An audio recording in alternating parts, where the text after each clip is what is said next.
Hello guys, চলে আসলাম bachelor লাইফের একটা ছোট্ট একটি রেসিপি নিয়ে, ভর্তার রেসিপি। তো এটা হচ্ছে মরিচ ভর্তা। মরিচ ভর্তা করতে আমরা অনেকেই পারি না, তো ব্যাচেলাররা এটা দেখে শিখে যাবে। আর ব্যাচেলার মানেই ভর্তা খাওয়ার, এই হচ্ছে নিনজা টেকনিক।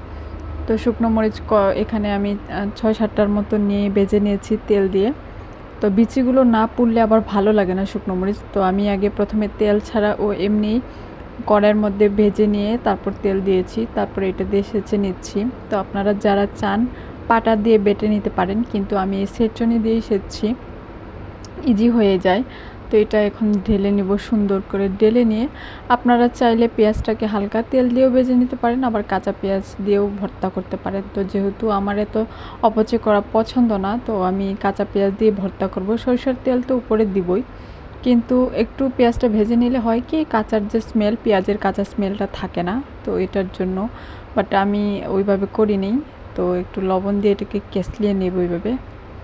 কসলিয়ে না কেসলিয়ে বলে কোনটা, আসলে আমি কেসলিয়ে কসলিয়ে দুটোই উচ্চারণ করে থাকি। তো ভালোভাবে এইভাবে মানে কেসলিয়ে কেসলিয়ে মাখিয়ে নেব।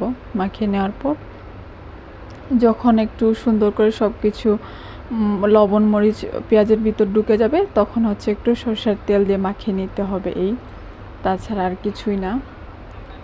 তো ভালোই মাখানো হয়ে গেছে আমার। তো এভাবে ট্রাই করবেন, যাদের মুখে, বিশেষ করে যারা খেতে পারে না, মুখরোচক নাই, তাদের জন্য এই ভর্তা। তো এই যে সরষের তেল একটু বেশি করে ঢেলে নিব, আর একটু দিব, কারণ সরষের তেলের ঝাঁজ না হলে ভর্তা খেতে কোনো মজাই হবে না, তাই না? যার জন্য আমি একটু বেশি করে মেখে নিচ্ছি। জাস্ট অসম।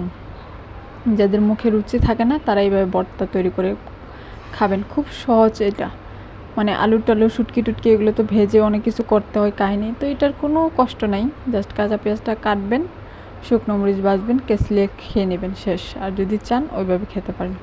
কেমন লাগলো?